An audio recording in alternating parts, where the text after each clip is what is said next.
There are several Yu-Gi-Oh video games that play differently from the actual Yu-Gi-Oh trading card game. Duels of the Roses opts for a more chess-style system, Capsule Coliseum opts for a light tactical RPG, and today's topic, Forbidden Memories, plays closer to the original OCG release of the card game.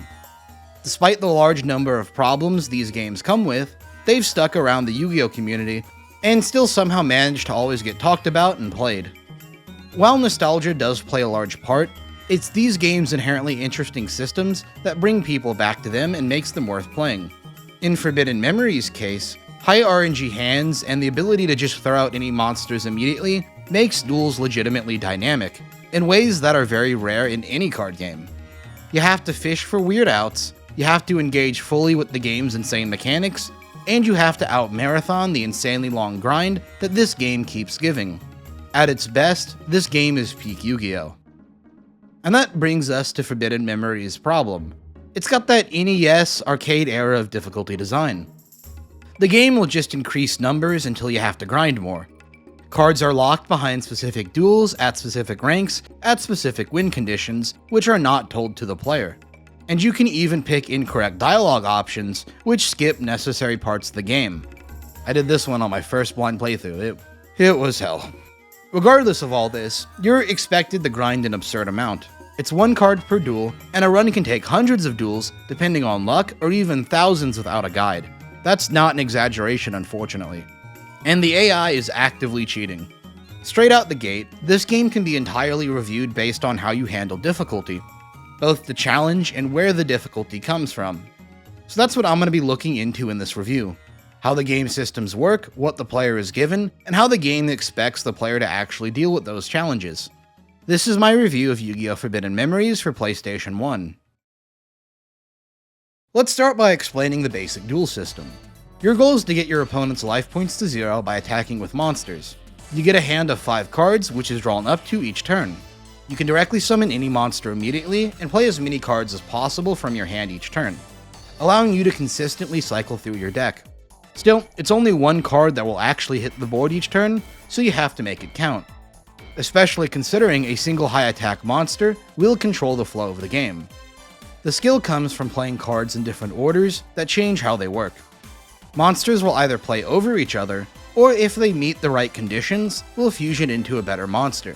Equip cards modify specific power, and non-equipped spell and trap cards will always get discarded over a monster, but in niche cases, can fusion and ritual summon as well. If you're setting a card, it has to be the only card you play that turn. Although, afterwards, any monster can immediately change its battle position. But you still have to be careful about how you structure your plays. A defining feature of this game is that there are no effect monsters, and that impactful spell and trap cards are very rare. In fact, any spell and trap cards are very rare. So without consistent removal or other options, 90% of this game is built around optimizing for the highest possible attack. It means the only consistent way to out an opponent's high attack monster is to play your own higher attack monster. It can be a struggle to deal with one, and multiple is often a guaranteed win for either player. Really, a single high attack body effectively protects the rest of your board, letting the in-control player set up bodies under the threat of attack-based removal and direct swings. The best way to enable high attack monsters is through the game's main mechanic of fusion summoning. And in the early game, it's the only way to get high attack monsters. Which types to put together is something the game wants you to discover on your own, but very quickly it'll coalesce around a few options. Early on, any summon over 1800 attack is golden and worth building your deck around, such as Flame Cerberus, which needs a Pyro and a Beast, Mystical Sand, which needs a female plus a rock, and Twin-Headed Thunder Dragon, which needs a combination of thunders and dragons. This one matters the most, since it's the highest attack fusion in the game. And as you play the game, your deck will slowly morph into just making him in a normal run. He's just optimal, unfortunately. If you're not using a guide, it is a wild time to figure out how fusions work. While broad attributes are general, some cards are unique with how they function for fusions, and the game asks you to guess the attribute and gender of your cards. Female and Pyro, for example, are not clearly defined types. Usually this makes sense, but it gets very random in a few cases. For example, Electro Whip tells us that Hitatsumi Giant is female, Infusions tell us that Dissolve Rock is a fire. To be fair to the developers, I would bet a lot of money that a good chunk of this confusion comes from poor translation, although it is a big point of annoyance if you are playing this game for the first time. Another quirk of fusion summons is that they're bound to attack points. Specific type fusions are usually tiered, meaning monsters will fusion into the next highest attack monster in a line. For example, if a Thunder and a Dragon fusion material are below 1600 attack, they'll make Thunder Dragon. If one is above 1600 attack, they'll make Twin-Headed Thunder Dragon instead. This is a big reason why setting up fusion chains is so important, so you can work your way up to the higher attacks. As we get into the late game, very quickly fusion monsters will not be enough to progress by themselves. There are 3 other methods to buff your monsters that you are required to use: Star Signs, Terrain, and Equip spells. Star Signs, known as Cosmic Alignment in game, are the most interesting. Each card when played is forced to choose between 2 locked signs that can have advantage or disadvantage over an opponent's monster sign. The buff is plus 500 attack, which is make or break in a lot of duels. The problem is that there are 10 unique signs and an incredibly unintuitive dynamic. Once you do learn the system, it's honestly quite fun to play around, since you get to choose from 2 and an opponent will have locked options. It affects how you build your deck, and it becomes especially noticeable for grinding and repeated runs where you memorize an opponent's available options. For example, I know that when Meadow Mage plays Uranus face down, it's possibly a Millennium Shield, so I can prepare to swing over it with my Thunder Dragon and Moon, which helps better play the ranking system and saves time when grinding. Field spell cards work exactly how you think they do. Monsters have a specific field type where they gain a 500 attack bonus. The field can be changed by a field spell card, which does take a turn away from playing a monster, giving it some risk, but later on, some duels will be defaulted to a field type, so these cards get boosted in importance. Most notably, the duel against Taishin. Equip spells boost individual monster types and fit in the fusion chains very well. Most of the late game will be spent grinding for these cards, since they're the most efficient and consistent way to get high attack. And really, the only way to make any deck in the game viable, especially for those outside of Thunder Dragon. This brings us to Forbidden Memories campaign and what playing it actually entails. There's 4 distinct sections that have very different power levels and ramp up dramatically.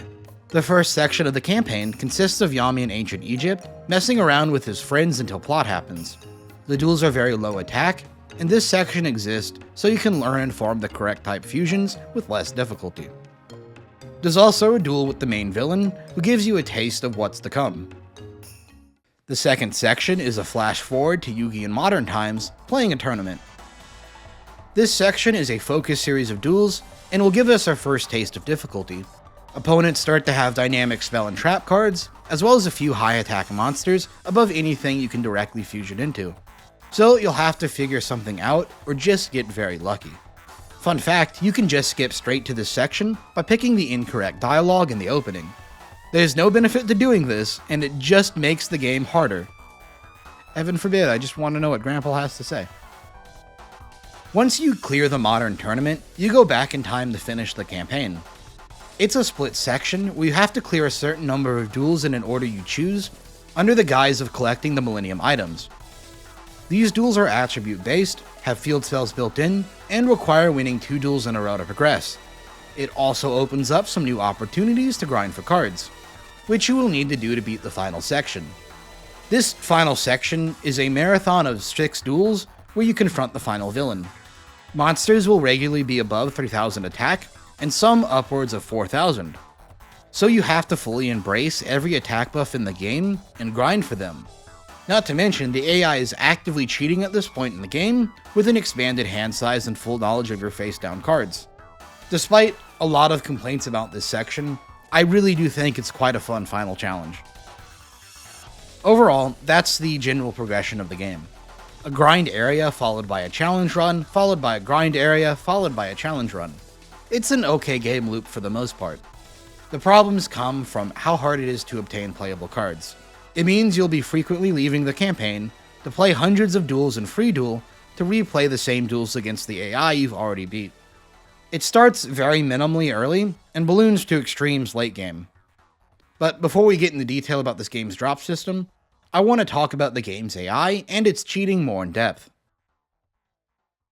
At its core, there are a few rules to be conscious of. Remember how I stated that a single high attack monster can determine the flow of a duel?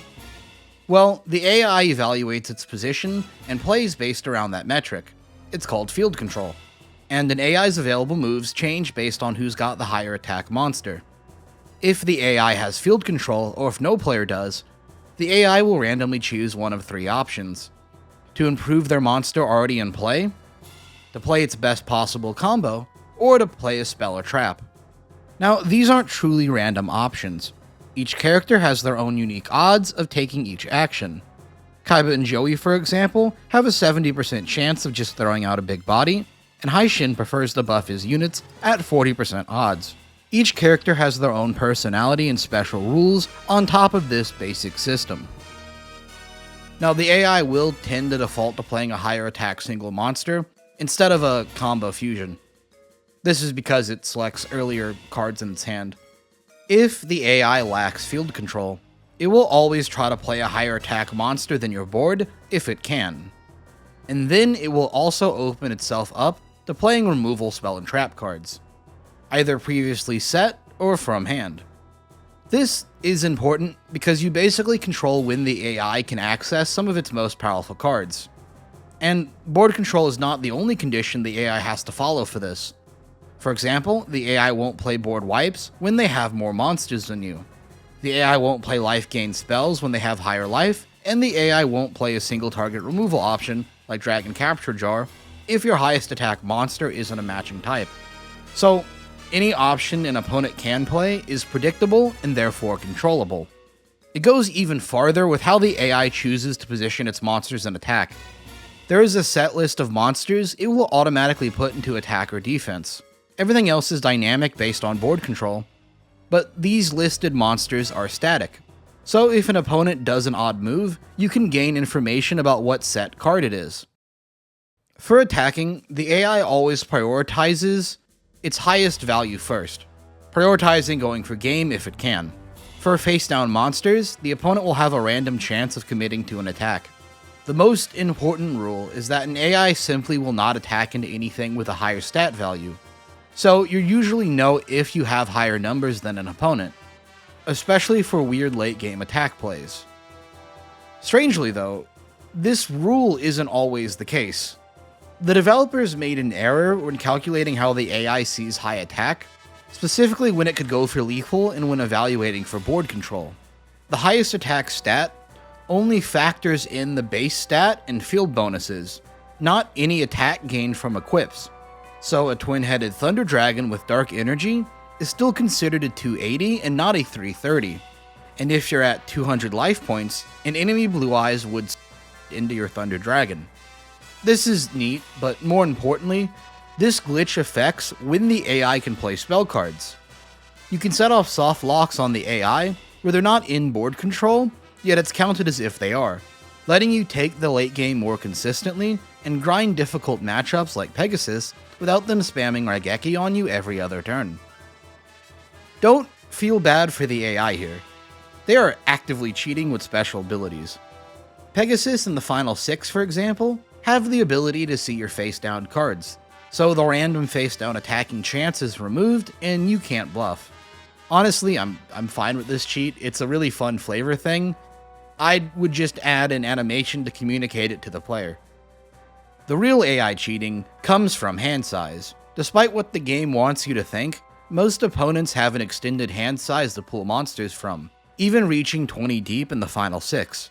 This is why the AI can pull insanely high attack monsters out consistently, even when it shouldn't logically make sense. Honestly, it's just a balancing measure to make sure you can't luck your way through a run, something you can already kind of do in earlier sections, but it can be really impressive and rub salt in the wound when you're losing, because it's seamless enough to where you would just think the AI is sacking the shit out of you. Before talking the game's grind, let's talk about presentation. Mechanically, this game plays incredibly smooth. You can play cards from hand as quickly as you want, and the animation between players transitions very quickly. There is very little delay with inputs, and even when waiting for the opponent to make a move. Compared to most other Yu-Gi-Oh games I've played, it's a complete miracle this game runs as fast as it does. It matters quite a bit since a majority of this game is the grind, and being able to quickly blow through reps is the only thing holding the experience together.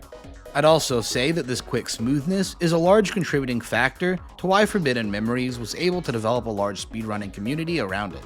The mechanics themselves can be iffy at times, but a player's ability to input their plays is never in question, so a skilled player can get positive feedback faster.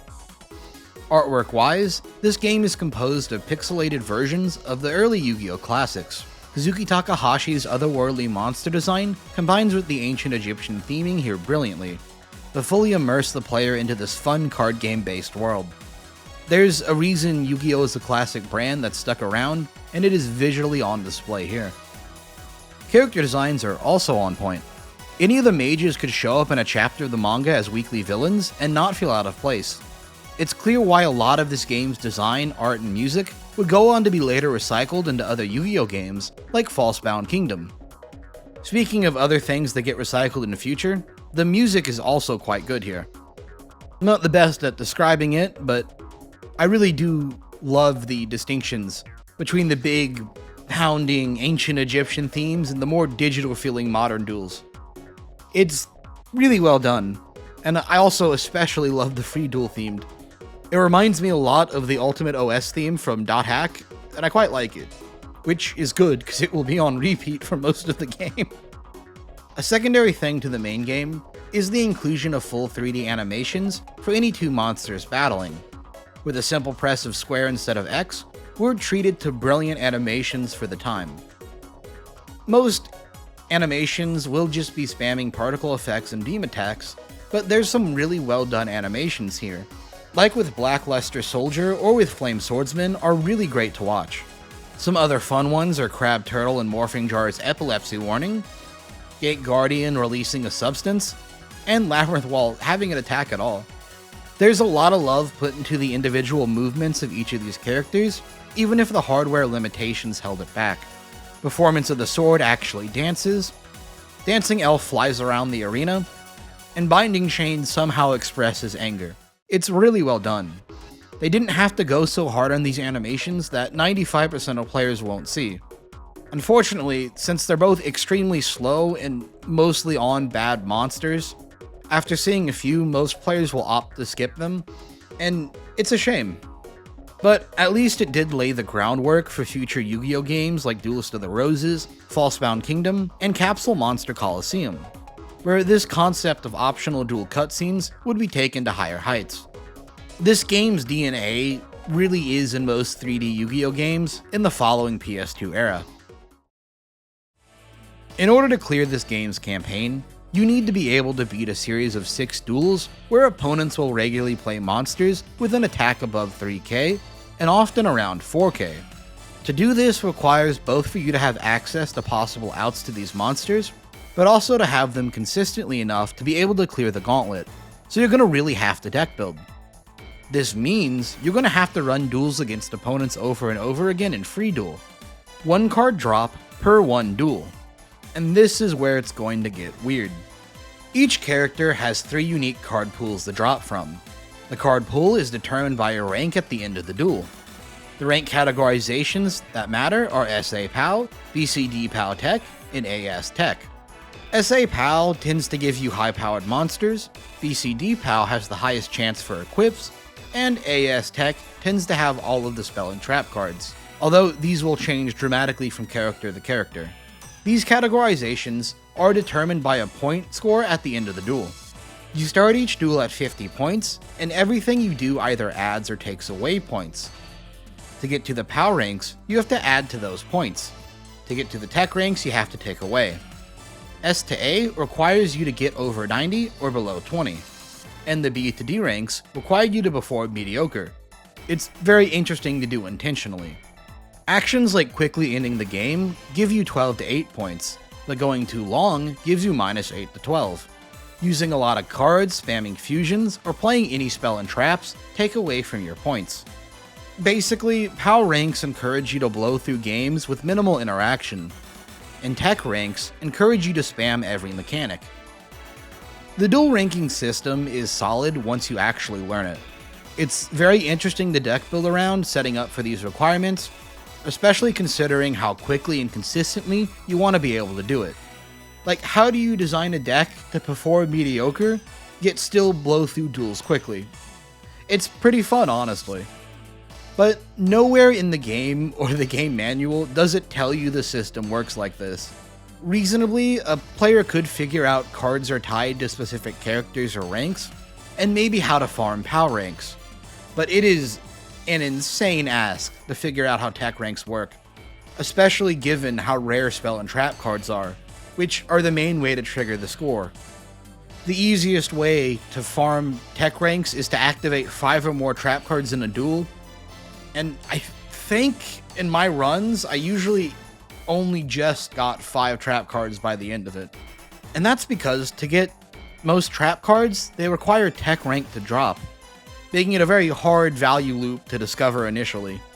It's very rough on new players, and makes parts of this game feel inaccessible, something made worse by the drop rates. Now that we know how to grind, let's look at who and what we should grind. Unfortunately, all characters are not created equal, and there's kind of correct answers to choose. Jono 1 and Villager 3 for early typing, Mage Soldier and Isis for core late game cards, and finally Meadow Mage and Pegasus for optional but insanely strong cards. I'm gonna focus on Mage Soldier first. He drops a single useful card, Dark Energy at BCD POW ranks. Dark Energy is a good and consistent equip card for your run. It has about a 2.4% drop rate, which translates to an average of about 120 games you'll play to get 3. Isis, by comparison, has multiple solid cards, like Dragon Treasure, Widespread Ruin, Uni, or a variety of dragon types at BCD POW rank. The big options have about a 1.5% drop rate, so added together you'll only need to grind about 22 games per card. Still, it's going to be at least 100 for a good playable collection of cards you need. This is the core experience of the game. Grinding around 100 plus duels under specific conditions, trying to pull individual cards at hard drop rates. Because unfortunately, most Yu-Gi-Oh cards in any game ever are just filler. I think the game loop is pretty fun, honestly, if you like that type of gameplay. But it definitely does require a full knowledge of who to grind, what to grind, and how to grind, or it's impossible to progress after a certain point, and miserable all the way through. In my first playthrough, I knew who to grind and what to grind, but not how the system worked, which made for a very frustrating experience, because it was on top of trying to figure out other mechanics, like fusions, how the AI works, and memorizing star signs. I eventually did have to break down and pull open a guide. But once I did, and after I finished my first playthrough, the issues weren't at all present for my second, which I really did quite enjoy. I think this game's difficult reputation comes first from the opaque game mechanics, which absolutely nuked people during childhood, and then secondarily from the long grind, which is made ridiculously inconsistent by RNG, and then thirdly from the actual duel mechanics, which are very fun. I do think Forbidden Memories is a good game in the right context. Before I move on, I want to talk about the 2 optional grinds, Pegasus and Meadow Mage. Pegasus has the best selection of spell and trap cards in the game. Megamorph, Harpies, Crush Card, Acid Trap Hole, and Widespread Ruin, all at very solid drop rates as well. The downside is that he's a tech grind, so you need a certain number of spell and trap cards before you can start grinding him efficiently. Plus, he's also got solid high attack monsters, making it a bit inconsistent if you're not prepared. 5 trap cards is recommended, 1 is required. Although, once you do grind Pegasus enough, he opens up grinding for other spell and trap cards, like Raigeki, Dark Hole, or trying for the ritual spells that exist in this game. So if you want to mess with that, it's something to think about. Meadow Mage has the most cracked monsters in the game. Somehow better than the final bosses, and Dark Magician, Gaia the Fierce Knight, Skull Knight, Meteor Dragon, and the all-powerful Meteor Bee Dragon, the only droppable 3,500 monster before the final gauntlet. There's a lot of reason to grind Meadow Mage, and it is very common to do so. However, he's got the worst drop rates, and he is inconsistent to fight.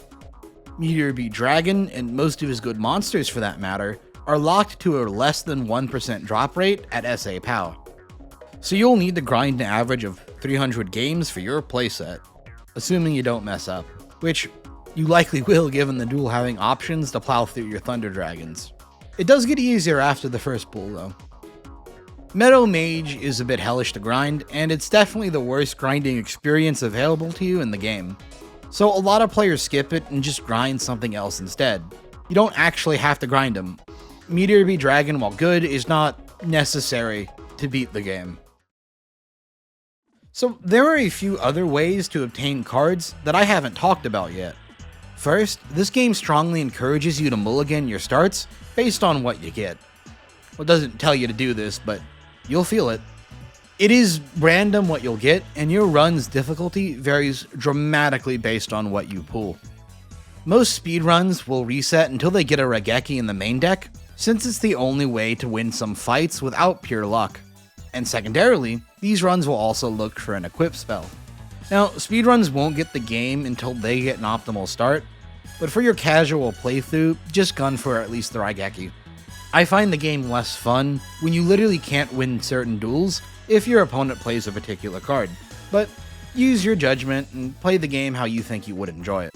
There is a card shop in this game, not the one in the campaign, the one located in the menu. It's actually a very solid way to obtain cards. You earn 1 to 5 star chips based on your ranking at the end of each duel. Early on, it's very useful to purchase fusion attributes you're missing, and maybe a field spell card if needed. It can take the edge off grinding and power you forward. There are 3 caveats to this system though. First, you can only purchase 1 of each card. Fair enough. Second, you need to know a card code for each individual card you want to purchase. This card code is the ID number printed on every IRL paper Yu-Gi-Oh card on the bottom left corner. Meaning, if you have the physical card, you have the code for Forbidden Memories. While I've been complaining about how unintuitive the game is for this entire review, the card password system is so insanely cool and it is mentioned in the manual, so it's so well handled in this case. I really do love it. It's something any kid or collector would think to do when playing this game. However, the last caveat to the card store system is something I can't be as positive on. Most cards are just too expensive, or set to be practically unobtainable. The majority of good cards are locked to almost 1 million points. You know, about 200,000 games to obtain. This includes most removal options, any interesting monsters, or all trap cards. You can't reasonably obtain these options without cheating. It's confusing because there's still several actual unobtainable options, like Gate Guardian, that you can't even enter a code for. It leaves the card shop to only really be usable in the early game, or at most as a failsafe for unlucky equip card grind sessions. It's a decision I don't agree with the developers on. The option should still be expensive, yeah, but maybe brought down to be reasonably obtainable. Even 500 duels would be fair for the most insane options. Let the player play with the fun cards you've made. So that's the core experience of Forbidden Memories. It's a game that demands a lot from the player, somehow understanding its cryptic game systems, powering through its immense grind, and outmaneuvering a cheating AI. Obviously, it's not for everyone. There's also a massive disparity in the experience between those who use outside guides and those who don't. A blind run is endlessly frustrating, and a run with an explanation is moderately enjoyable. Since this is a PS1 game, I'd have appreciated it if more information was in the manual. I don't need a complete list of fusions, but I'd have loved an explanation of the ranking system. There are explanations for some of these things, but usually it doesn't say much outside of these systems existing. Although, I do think my biggest complaint with the game is that there's an objectively optimal way to progress. Due to the limited number of good fusion targets, All runs eventually boil down into the same pattern. Make Twin-Headed Thunder Dragon, leaving a good 95% of cards unplayable, even during the early game. This then has ripple effects, limiting how you can grind and what systems you can engage with. Well, without spending an extra 5 to 15 hours grinding nonsense away, as you'll see in a lot of gimmick runs by other YouTubers. I think this game would benefit from around 3 to 5 new boss fusions that open players up to different types. We could still use the tiered fusion system to slow down the early game. I'd just like for more than 2 of the 19 monster types to have a home. I would also have liked it if the game mixed in a few more spell and trap cards into the basic drop pool for most enemies. It can still be rare, but just a few more chances at weaker options like Fake Trap or a life gain card early. We can still lock in-game options through Megamorph, Crush Card, or Raigeki to the harder grinds. I do understand that Effect monsters and spell and trap cards for that matter were kind of cut content to help make the game programmable and functionable, but there is definitely a hole from how limited these options are. And I think if there was just a slight reworking of what is there, it could go a long way. But I'm not a developer, and the systems functioning the way they do has definitely given this game its own unique identity. Which is partially why I will defend this game's long grind. I honestly think it's fun. It forces you to think about your deck building in terms of both outs and consistency, and rewards you for knowing the AI. It is a big demand that was missing from other Yu-Gi-Oh games I've played, like Capsule Monster Coliseum or Duelist of the Roses. Those games really do just have the options click into place once you get far enough into them. Forbidden Memories' grind and limited options force you to play by this game's progression. There's a definitive early, middle, and late game that is just very unique to Yu-Gi-Oh games. As I was saying, most of them feel as if you have nothing or everything. Forbidden Memories has much more nuance. The art and music also do so much in carrying the experience. If I had to pick one Yu-Gi-Oh game to capture the spirit of the original series, I think this would be it. Certainly, it's not perfect, but it holds up remarkably well. And there's a wider community for this game that seems to agree with me. I'd like to thank that wider community and the guides they've created, which have helped me create the video and gave me the resources to actually enjoy the game. Everything from a compiled list of fusions, to breakdowns of the AI and ranking system, to a general strategy for speedrunning. It's a level of community love that's rare, and certainly says something about this game's quality. But seriously, as someone who has dived into more obscure games at times, having the level of resources this game does is absurd. Knowing exactly how the AI will move cards around is so interesting and lets the player do so much. So I have included all of the resources I've found in the description below. I'll once again thank everyone who compiled the resources. It was a great help, and this video would not have been possible without them. Overall, I would recommend Forbidden Memories to anyone who wants a classic Yu-Gi-Oh experience and is willing to put up with the demanded grind. I would recommend a guide explaining this game's systems, and it is a huge caveat to the whole experience. I'd rate a blind playthrough of this game as a 3 out of 10, but a knowledgeable playthrough of the game at about a 7.5 out of 10. So take it as is. So, this review took a lot longer than expected. My first playthrough was absurdly janky, so I had to go back and do another.